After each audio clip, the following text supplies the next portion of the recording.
appreciate your question / statement. I even like the statement. But if we win Ohio and if we win Florida, then everybody agrees, every one of these guys, that it's pretty much over. And then I can focus on Hillary, because that's what I really want to focus on. The Republican Party has to come together. You know, if we don't win, you have some of these people, they're angry people because they're not used to this. One of the reasons they don't like me running is because I don't want their money. And unless they give me money, or unless they give somebody money, they don't have control. They lose control. It's a problem. No, it's true. It's very simple. So one of these people, you know, and I know the people, and they tell me. I had one guy come in, wants to give me $10 million, right? So I said, I don't want the money. And this is hard for me, because I say, like, you know, I've always, my whole life, Sarah, I take money. Whether it's 10, 20, or $2, I take it. And I joke, I say it, but it's really very serious. I said, I don't want the money. He didn't believe it. He's a, sophisticated guy. What do you mean you don't want it? Come on, take it. And then as he's leaving the office, I say, so what are you going to do now? This was a little while ago. He said, well, I'm going to give it to one of the other candidates. No, I'll tell you why. Because they're gamblers. They're gamblers. It's a thing. These people are gamblers. They're big-time players. They're gamblers. They want to give it to somebody. I said, but I can save you 10. I don't want your money, and you're my friend. I say, Don, I got to give the money. I'm telling you, you probably never heard that before. Have you ever heard that before, Sarah? They're gamblers, okay? They're addicted gamblers. So here's the story. We have to bring our party together. If we bring our party together, we're going to win in a landslide. We're going to win states. I'm going to win states. You know, I had a big victory in Michigan. Kasich said he's going to win Michigan. Kasich moved, listen to this, your governor of Ohio. He literally moved to New Hampshire. He was there for almost a year. Every day, another town meeting, everything. He's going to win New Hampshire. I won in a landslide. Then he moved to South Carolina. He's going to win in a landslide. It's going to be unbelievable, his victory. He lost. Then he moved to Michigan, his adjoining state, right next to Ohio. He said, I'm going to win. And I thought he said that if I don't win in Michigan, I'm dropping out. That's it. Well, I killed him in Michigan. I won in a landslide, right? I win all landslides. I like landslides. And now I got to fight him again in Ohio, and he hasn't done a good job in Ohio, and you're going to lose all your industry in Ohio, and TPP is going to take it away. You better be careful, because Ohio is in big trouble, because the oil, which saved you, is not going to save you anymore, so you got to vote for Trump. Okay, but let's go. Give me a question. Go ahead. Give me a shout it out. Just shout it out. My name's Brandon. I'm currently a high school student suffering through Common Core, which is a terrible program. Whoa, I love this guy. Terrible program. I knew he was a good one. So, Mr. Trump, my question to you is, how are you going to fix the failing education system in this country? Because we're number 30 in the world. That's right. Oh, he listens well. Okay. Well, as I said, Common Core is gone. We're going to bring it locally. We're going to have all of your great teachers locally, your parents working, your aunts, your uncles. You're going to have such great education in this country. And honestly, we have the money there, but we're not going to have to use it all. It's going to be much less expensive, and we're going to free up that whole D.C. thing so we can think about a lot of other good things, okay? Like maybe office buildings that are going to pay rent and lots of other things, okay? Okay, thanks. Go ahead, sir. Yes, welcome to Tampa, Mr. Trump. My name is Tim Urban, and I am a retired public school principal. That's a tough act to follow there. Oh, he did a good job. You better work, Tim.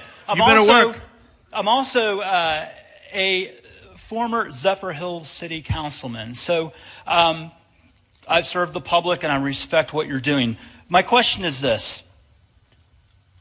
What kind of freedom would you give charter schools as President of the United States? I like charter schools.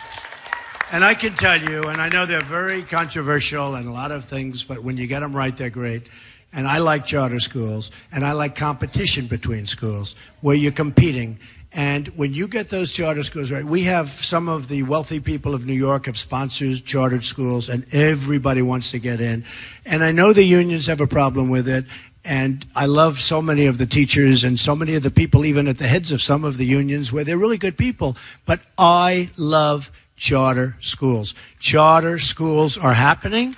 We've got to keep it happening. That's a little bit what I say about Common Core. You know, you'll take schools that are existing, but you'll have different management. You'll have the parents involved. And I've seen a couple of cases where the parents are involved. They're doing it with incredible love, just incredible. And they're really doing a good job. Their child graduates, right? And they stay there. They want to stay. They want to do it. And they just love it because their child went there and the aunts and uncles. It is such a great system. And it's really a system. You look at China, you look at some of these places throughout the world, it's got to be localized. It's got to be localized. Remember, take a look at Sweden, take a look at Denmark, take a look at Norway. They have very tight systems in those places. In fact, New York City says we're sending people over to Norway. We want to copy the Norwegian system. So who knows? But I do like charter schools. Okay, how about one more question? Go ahead. Mr. Trump, my name is John Hart. Yes. And I'm a veteran. I have two small veteran-owned businesses that employ about 65 employees. Great. Well, as a veteran-owned business, it's a background check company, selection.com. I have a pretty good litmus for what's going on as far as hiring, and I don't see the growth that I've heard for the last 8 years.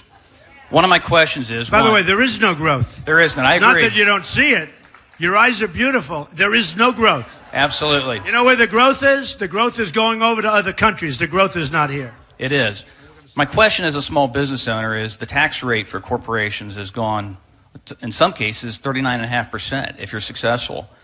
And for me, I see a lot of ineptitude within our Congress, and even the Republican when it was controlled and when it was democratically controlled. My question is this. It seems like tax laws are all passed and voted on in December for that year. And as a businessman, you know, when they pass or they extend a benefit, a tax benefit, it may be 7 days left in the year for us to participate in that. What are you going to do with our Congress to change that so that we can have an effective tax planning? Okay, so let me just tell you, we're the highest taxed nation in the world. There's nobody close. Our businesses are horribly taxed, and that's why Pfizer, great pharmaceutical companies leaving for Ireland. And that's why other companies, in all fairness to Mexico and China and all these places I talk about, we're the highest taxed in the world.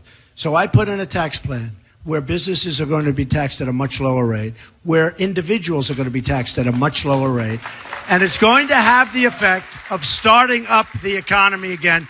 Larry Kudlow came out very strongly in favor. He thinks I had the best plan by far. And it's going to come out that we're not going to have a GDP where it's nothing. I mean, we think of it. It was zero last quarter, essentially. Zero. There's no growth. There's no growth. And I actually think it's worse than that. I think they play with the numbers even to keep it at that. So what I've done, and you can see it on the website, donaldjtrump.com. But I put in a great tax plan. I put in a great plan for Social Security because we're leaving you Social Security as is, folks. We're bringing our jobs back. We're bringing our money back. You know, a lot of these guys, they want to cut your Social Security. They want to do things to your Social Security and your Medicare and your Medicaid. You can't do it.